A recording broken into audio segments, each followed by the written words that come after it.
ओम ह्रीम उत्तम मार्दव धर्मंगाय नमः। जो भी है उस पे अकड़िए मत, झुक कर मिलिए, हाथ जोड़कर मिलिए, व्यवहार अच्छा रखिए, विनम्रता से मिलिए।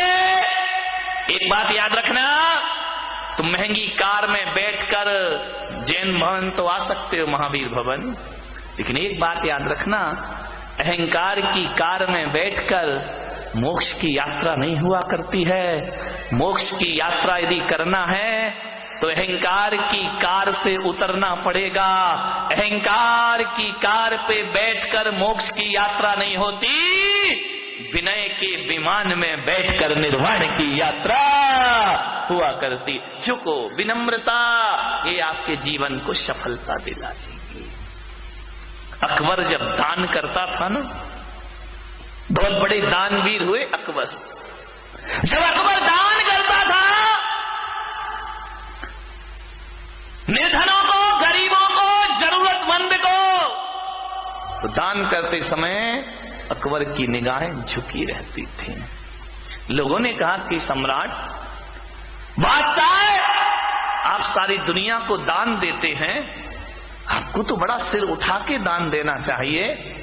अकबर ने कहा कि नहीं, मैं सिर झुका के देता हूं। बोले क्यों? बोले मैं देता ही क्या हूं? बोले आपके दर पे जो आता है आप उसे जरूर दिया करते हैं। अकबर ने कहा मैं कुछ नहीं दिया करता हूं, ना मेरी औकात है कि मैं कुछ दे सकूं। अकबर ने कहा कि मैं कुछ नहीं देता। तो बोले आपकी निगाहें नीचे क्यों होती हैं? बस बोले मैं अंदर इतना ही चिंतन चलते रहता है कि ये जो मैं दे रहा हूं ये मेरा नहीं है, देने वाला तो ऊपर वाला होता है। अरे ये मेरी किस्मत है कि उसने मेरे हाथों को स्वीकार किया और लोगों को देना मैंने प्रारंभ किया। देनहार कोई और है, भेजत है दिन रैन, देनहार कोई और है, भेजत है दिन रैन। लोग भरम में रो करे याते नीचे।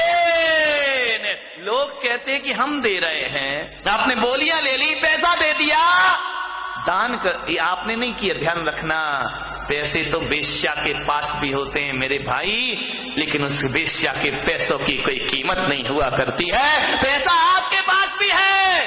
पैसे वाला वो नहीं होता है जो पैसा जोड़ जोड़ के रखता है, पैसे वाला वो होता है जो दोनों हाथ लुटाने की ताकत रखा करता है। ध्यान रखिए, अकबर ने कहा कि मैं कुछ नहीं दे रहा हूं, ऊपर वाला दे रहा है। ध्यान रखना, आप दान नहीं कर रहे हैं। थोड़ा सा दान करके मेरा नाम नहीं लिखा, मेरा नाम नहीं आया, मेरा फोटो नहीं छपा, मान महाविश्वरूप करही नीच गति जगत में। ध्यान रखिए, कुछ नहीं, जब भी दान देने का भाव जगे अकड़ना मत। हमने इतना दिया और हमें पूछे ही नहीं, हमें माला ही नहीं पहनाई, हमारा नाम ही नहीं लिया, हमने इतना काम किया, हमें कुछ सम्मान ही नहीं मिला।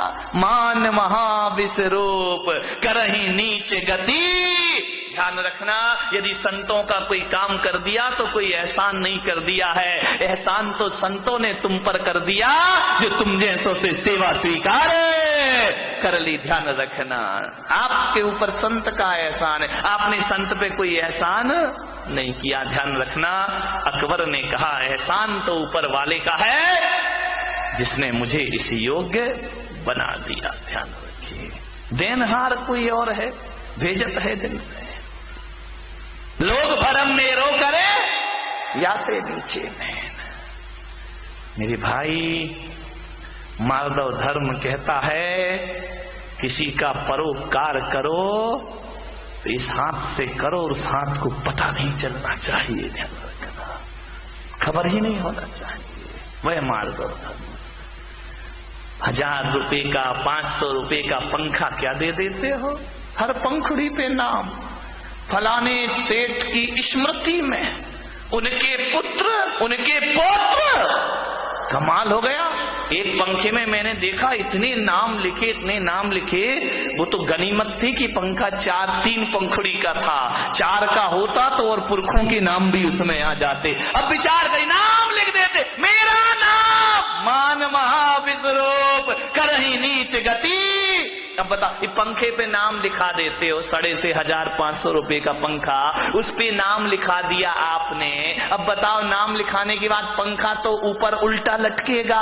अब जैसे जैसे वो घूमेगा वैसे वैसे तेरे जन्म मरण का चक्कर घूमते। क्या रख, आजकल नाम लिखने की बड़ी परंपरा हो गई है? बताओ विठल भाई, नाम भी ऐसा लिखते हैं सफेद मार्बल पे काले अक्षरों से। मैंने कहा यार दान दिया है तो काले अक्षर से काहे को नाम लिखा है? अरे बोले नाम लिखवा के इसने सब अपना सफेद को काला।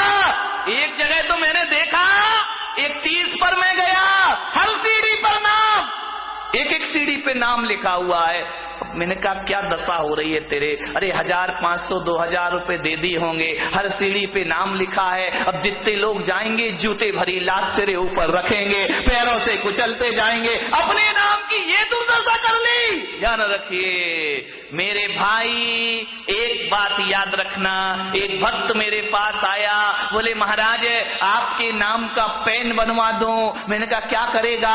बोले फोटो लगी रहेगी, लोग लगाएंगे। एक बोला आपकी फोटो बटवा देता हूँ, एक बोला महाराज आपके नाम का ये बनवा देता हूँ। अब आ जाते हैं चेले, क्या करें? मैंने कहा कोई बात नहीं। मैंने कहा क्यों लगवाना चाहता है? बोले मैं अपने गुरु का प्रचार करना चाहता हूँ, मैं अपने गुरु का नाम करना चाहता हूँ, मैं महावीर का प्रचार करना चाहता हूँ। मैंने कहा एक बात ध्यान रख, मेरे नाम के ना पेन बनवाओ। लेकिन लोग मानते नहीं है, लेके चले जाते हैं। मैंने कहा ना मेरे नाम के पेन बनवाओ। ध्यान रखिए, मैं पुलक सागर कहता हूं, यदि तुम मुझे सच्चा गुरु मानते हो तो पेन बना के मुझे जेब में मत डालो मेरे भाई। ध्यान रखना, अपनी जेब में बंद करने के लिए गुरु बनाया है क्या? मैंने कहा एक बात ध्यान रख, अरे दीवारों पे तस्वीर लगाए वो सच्चा भक्त नहीं होता, दिलों में तस्वीर बसा ले वो सच्चा भक्त हुआ करता है, जो दिलों में बसा के रखता है। ध्यान रखें, धड़कनों में बसा के रखता है। इनमें क्या होगा? फोटो पेन में कुछ नहीं होता है, सब बेकार की चीज। मान्य मान महा विश्वरूप करहि नीच गति जगत में। अहंकार से बचो।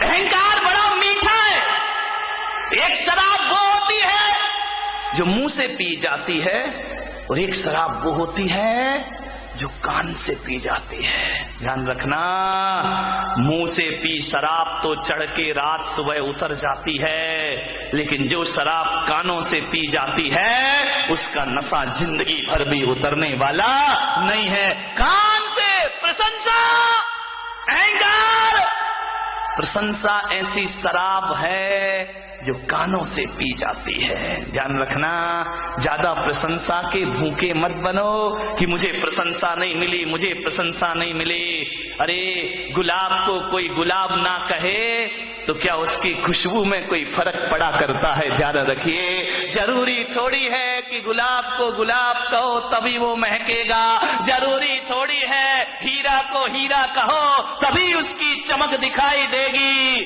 अरे गुलाब को गुलाब ना कहो तो भी महकता है, और हीरे को हीरा ना कहो तो भी हीरा चमकता है। ध्यान, किस प्रशंसा की बात करते हैं?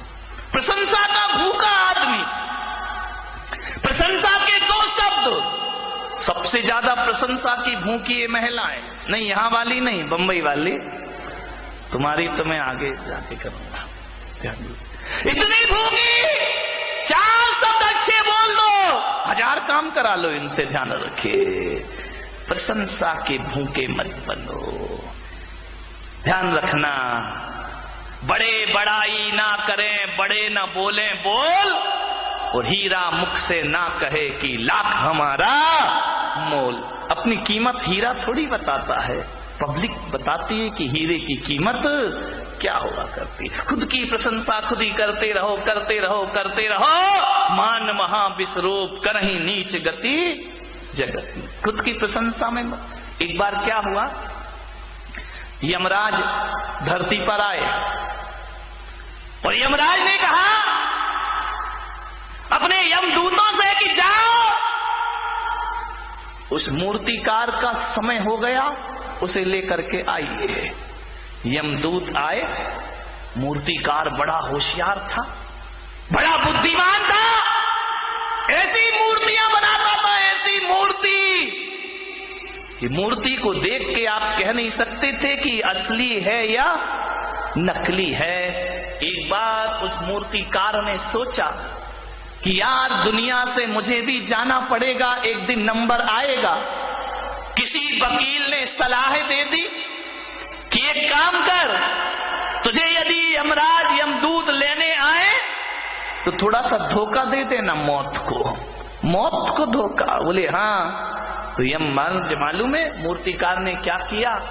वकील की सलाह पर अपने जैसे 7 पुतले बना लिए और एक दिन जब यमदूत लेने आए तो 8वीं जगह खुद जाके खड़ा हो गया। यमदूत ने देखा यार इसमें कौन है मूर्तिकार, ये 8 के 8 तो एक से लग रहे हैं, एक सी डिजाइन, एक सा कलर, एक सा रंग, एक सा रूप। यमदूत ने थोड़ी देर देखा, लौट गए। मूर्तिकार बड़ा खुश हुआ कि यार आज मैंने यमदूत को धोखा। जैसे ही यमदूत यमलोक वापस लौटे, यमराज ने कहा क्यों रे खाली हाथ आया? बोलिए तूने मेरा धंधा बिगाड़ दिया, जो भी जाता है खाली हाथ लौट के। बोले यमराज बहुत दिक्कत हो गई। यमदूतों ने कहा, यमराज ने कहा क्या दिक्कत हो गई? अरे बोले किसको लेके आई, किसका नंबर है? अरे बोले तुम्हें अकल नहीं है? सबके नंबर फिक्स हैं, जिसका है उसे उठा लाओ।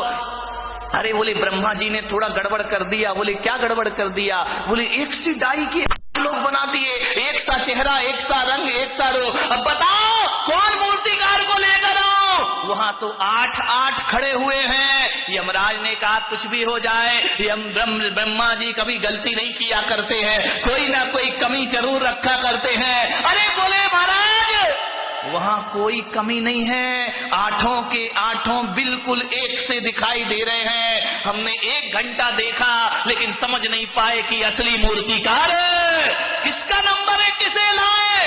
यमराज ने कहा इधर आओ, इधर आओ, इधर आओ, एक मंत्र देता हूं। बोले मंत्र? बोले हाँ, एक मंत्र देता हूं, उन 8 के सामने एक मंत्र पढ़ना, जो असली होगा बाहर निकल आएगा, ज्यादा समय नहीं लगेगा। इंसान कितनी भी चालाकी कर ले, हमसे ज्यादा चालाक नहीं। यमदूत फिर आए, मूर्तिकार को पता चला कि फिर कोई लेने आ रहा है, फिर जाके मूर्ति के बाजू में खड़ा हो गया। यमदूतों ने कहा वाह क्या ब्रह्मा जी तुम्हारी कला है, गजब हो गया। 1 से 8 आदमी, कितना सुंदर ये पुतले बने हुए हैं, कितने सुंदर लोग खड़े हैं। वाह रे भगवान क्या तेरा चमत्कार है। अरे जी 8 इतने सुंदर हैं, कौन होगा वो महानुभाव जिसने इन्हें बनाया है, वो कितना सुंदर होगा।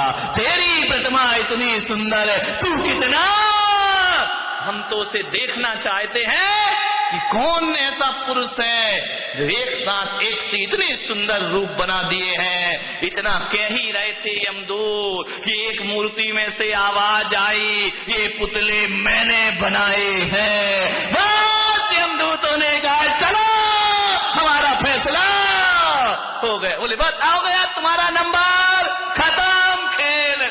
उसने कहा कि ये कैसे, मुझे क्यों पकड़ रहे हो? बोले बस हम यही तो पता करना चाह रहे थे कि इसमें असली कौन है और नकली। हे मूर्तिकार तू सब कुछ भुला दिया, तूने अहंकार नहीं भुला पाया। और तेरे मुंह से निकल आया कि ये पुतले मैंने, बकरी जो मैं करे अपनी खाल खिंचाए, और मैं ना कहे दूध भात नित खाए। ध्यान रखिए, विचार करिए, मैं नहीं छोड़ पाया मूर्तिकार। आदमी यदि मौत की गिरफ्त में आता है, मैं के कारण आता है। ध्यान रखिए, मृत्यु का मतलब ये नहीं होता कि शरीर छूट गया तो हम मर गए। मैं तो कहता हूं जिस आदमी की यश कीर्ति जिस क्षण मर जाती है, जीते जी आदमी धरती से मर जाया करता है। जिस समय आपकी प्रतिष्ठा मर गई, जिस समय आपकी इज्जत मर गई, जिस समय आपकी सम्मान मर गया, वह मृत्यु दंड से कम नहीं हुआ करता है। ध्यान रखिए, मौत वो नहीं कि यमराज उठाकर ले जाएं। जिस समय हमारी ख्याति मर जाती है, समझना आदमी उसी क्षण मृत्यु को प्राप्त, फिर तो वो जीना नहीं है, वो तो जिंदगी को ढोना हुआ करता है। ध्यान रखिए मान्यवर, आपसे मेरा निवेदन है, अहंकार से बचने का प्रयास करिए। कुछ बच्चे खेल रहे थे, मैं छत पे खड़ा था, कुछ बच्चे खेल रहे थे, फुटबॉल खेल रहे थे। फुटबॉल में क्या होता है आपको मालूम है? एक लात इधर से पड़ती है, एक लात उधर से पड़ती है, जहां जाती है फुटबॉल वहां क्या होता है, उसे लात पड़ती, जहां जाए वहीं किक मारी जाती है, कोई भी हाथ से नहीं उठाता है, जहां गई वही लात पड़ी। फुटबॉल ने मुझसे कहा, महाराज मेरी जिंदगी कैसी जिंदगी है, जहां जाओ वहीं लात पड़ती है। बच्चों के पास जाओ एक किक लगा देता है, बड़ों के पास जाओ वो लात मार देते हैं, ऊपर उछलती है फिर लात मारी जाती है। फुटबॉल जहां जाएगी वहां लात खाएगी। फुटबॉल ने कहा, मुझे बचाओ महाराज, मैं ऐसी जिंदगी कैसे जीऊंगी, बताइए मुझे लात क्यों मारी जाती है। फुटबॉल खेलिए कभी जय कुमार से, खेलिए ना, वॉलीबॉल नहीं, फुटबॉल जो पैरों से पिटती है, पैरों से पिटाई होती है उसकी, जमीन पे बच्चा जाता है, जहां जाओ वहां मारी जाती है। फुटबॉल बोली, महाराज मैं इतनी पिटती क्यों हूं, जो देखो वो मुझे एक लात मार देता है, यदि यहां रखी हो बच्चा भी निकले तो एक लात मारेगा उसे, इतनी पिटती है वो फुटबॉल। बोले कोई उपाय बताओ कि लोग मुझे लात ना मारे।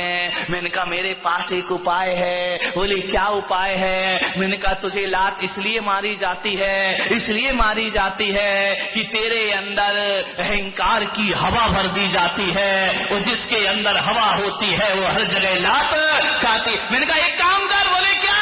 मैंने कहा हवा निकाल दे।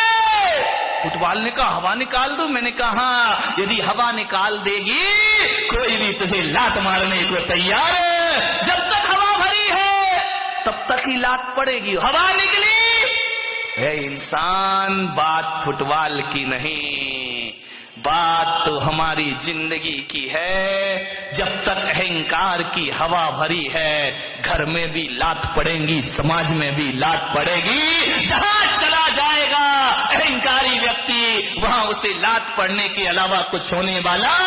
लोग कहते मेरा अपमान हो गया। धत तेरे की, सम्मान की हवा भरेगा तो अपमान तो होगा ही होगा, ध्यान रखिए। अरे सम्मान की हवा निकाल दे, अपमान होना अपने आप बंद। बताओ जिस फुटबॉल की हवा निकल गई उसे कोई लात मारता है? बोलिए लात मारते हैं क्या? जिसे लात पड़ रही थी जब हवा भरी थी, हवा निकल जाए तो लोग लात से नहीं, उस निकली हुई हवा की फुटबॉल को आदमी हाथ में उठा लिया करता है। ध्यान रखिए, जो व्यक्ति अहंकार छोड़ देता है, इंसान तो क्या भगवान से हाथों पे उठा लिया करते हैं। आज माधव धर्म है, माधव धर्म यही कह रहा है अकड़ो मत। एक बार क्या हुआ,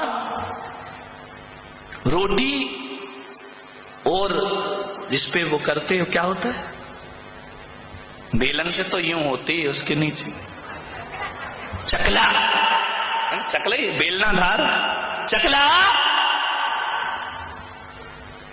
समझ गए? चकला बेलन, बेलन तो ज्यादा समझते होंगे, उपयोग जल्दी होता है। एक महिला से बाजू वाली की महिला बेलन मांगने आई।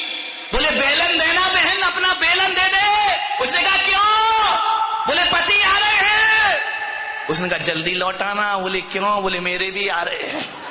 ध्यान रखिए मान्यवर, रोटी बेली जा रही है, बेलन और चकले पर छोटी सी होती है, उसको जब मालूम है ना कि अब रोटी मंगाऊं यहीं पे, उसको जब बेलन गोल गोल बेलता है तो रोटी बड़ी हो जाती है।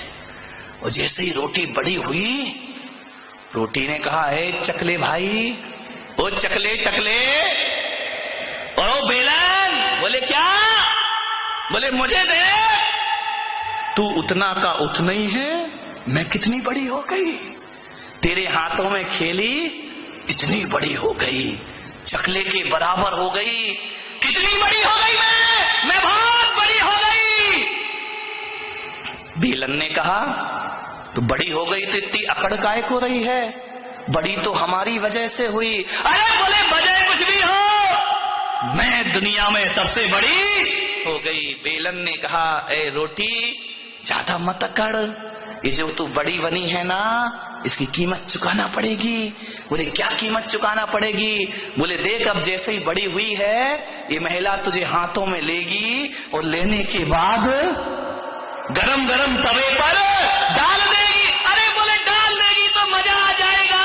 बोले क्या मजा आएगा? बोले मैं फूल के और बड़ी हो जाऊंगी। अब उसमें गैस भरेगी, सिकेगी और ऐसा मुंह फूल गया जैसे महिलाओं का फूल जाता है। रोटी फूल गई। बोले ज्यादा मत अकड़, तेरी जैसी कई रोटियां मैंने देखी, असंख्यात रोटी मेरे जीवन में आई। बोले क्या हुआ? बोले जब तू बड़ी बनती है तुझे तवे पे डाला जाता है, तू और अहंकार में फूलती है। वो जब अहंकार फूलता है तो तुझे मालूम है क्या होता है? बोले नहीं मालूम, क्या होगा? बोले मालूम कर ले, होगा ये तेरे टुकड़े टुकड़े करके थाली में परोस दिया जाएगा। ज्यादा अकड़ेगी तो टुकड़े टुकड़े हो जाए, तेरे टुकड़े हो जाएंगे। और यदि किसी बूढ़े की थाली में चली गई तो टुकड़े ही नहीं होंगे, तुझे दाल में मसल भी दिया जाएगा। ध्यान रखिए, रोटी तेरे जैसी 1000 रोटियां मैंने बड़ी होते और टूटते हुए देखी हैं, लेकिन एक बात रख, मैं चकला अहंकार नहीं करता। ना मैं बड़ा होता ना मैं छोटा होता हूं, मैं जैसा हूं वैसा ही रहता। चकले की तरह जिंदगी बनाना है या रोटी की तरह? ध्यान रखना, रोटी तो फूल जाती है, फूलती है। जो अकड़ता है उसे यमराज बहुत जल्दी पकड़ता है। ध्यान रख, बहुत जल्दी पकड़े जाओगे। मान्यवर, उत्तम मार्ग और धर्म है। समय हो गया, 10 बज गए। आपसे यही निवेदन करूंगा, अहंकार को छोड़िए। कंचन तजना सहज है, सहज प्रिया का ने मान बड़ाई, ईर्षा दुर्लभ तजनाए। धन छोड़ना आसान है, स्त्रियों का त्याग करना आसान है, कपड़े छोड़ना आसान है। ध्यान रखना, बड़े बड़े साधु संत भी सब कुछ छोड़ देते हैं, अहंकार नहीं छोड़ पाते हैं। ध्यान रखना, मान बड़ाई ईर्ष्या दुर्लभ तजना, सबसे दुर्लभ है अहंकार को छोड़ना। ध्यान रखिए, महावीर भगवान कहते हैं कि तन की तपस्या तपस्या नहीं होती, तपस्या तो मन से होना चाहिए। शरीर के कपड़े उतार के फेंकना कोई बहुत कठिन काम नहीं है, केस का लॉन्च भी करना बहुत कठिन काम नहीं है, एक समय भोजन करना कोई कठिन काम नहीं है, उपवास करना कोई कठिन काम नहीं है, पद विहार करना कोई कठिन काम नहीं है। अरे सबसे कठिन काम यदि कोई है तो अहंकार और ईर्षा को छोड़ना सबसे कठिन काम हुआ करता है। बड़े बड़े साधु संत भी अहम और वहम को नहीं छोड़ पाते हैं। ध्यान रखिए, मान्यवर, अहम छोड़िए। मालिक जो भी दे दे तो कर ले कबूल, कभी कभी कांटों में खिलते हैं फूल। ध्यान रखिए, जो मिला है प्रभु की कृपा है। ध्यान रखना, नहीं मिला तो सोचना, यदि नहीं मिला तो सोचना ये मेरी नादानी थी। ध्यान रखना, नहीं मिला तो ये सोचना ये मेरी नादानी थी, और मिल गया तो सोचना ये प्रभु की मेहरबानी थी। ध्यान रखिए, मार्ग और धर्म जीवन में आ जाएगा। नहीं मिले तो नादानी, मिल जाए तो प्रभु की मेहरबानी। ध्यान रखो, राम कृष्ण बुद्ध महावीर जीसस सब कुछ पाके भी इनका सब कुछ खो गया था। ध्यान रखिए, लेकिन ये लोग वो महापुरुष रहे जो अहंकार में नहीं जिए। मेरे भाई, जितना विनम्र हो सको, जितना सरल हो सको, जितने छोटे बन सको, उतना लाभ होगा। ध्यान रखना, बड़े बनने में कुछ नहीं होता। बड़ा हुआ तो क्या हुआ, जैसे पेड़ खजूर, पंथी को छाया नहीं, फल लागे अति दूर। छोटे बनो, बाहर से नहीं भीतर से छोटे बनो। कोई किसी पर एहसान कर दिया तो आंख भर आए कि नहीं, प्रभु की कृपा है, मेरे पास क्या है, कुछ भी किसी के पास नहीं। मान्यवर, अहंकार से बचने का प्रयास करें। आज दिन भर की साधना होना चाहिए, इसमें मत जियो अपने जीवन में कि हमने ये किया, हमने वो किया, हमने वो किया। तुमने कुछ नहीं किया मेरे भाई, जो उसने कराया वो हमसे हो गया।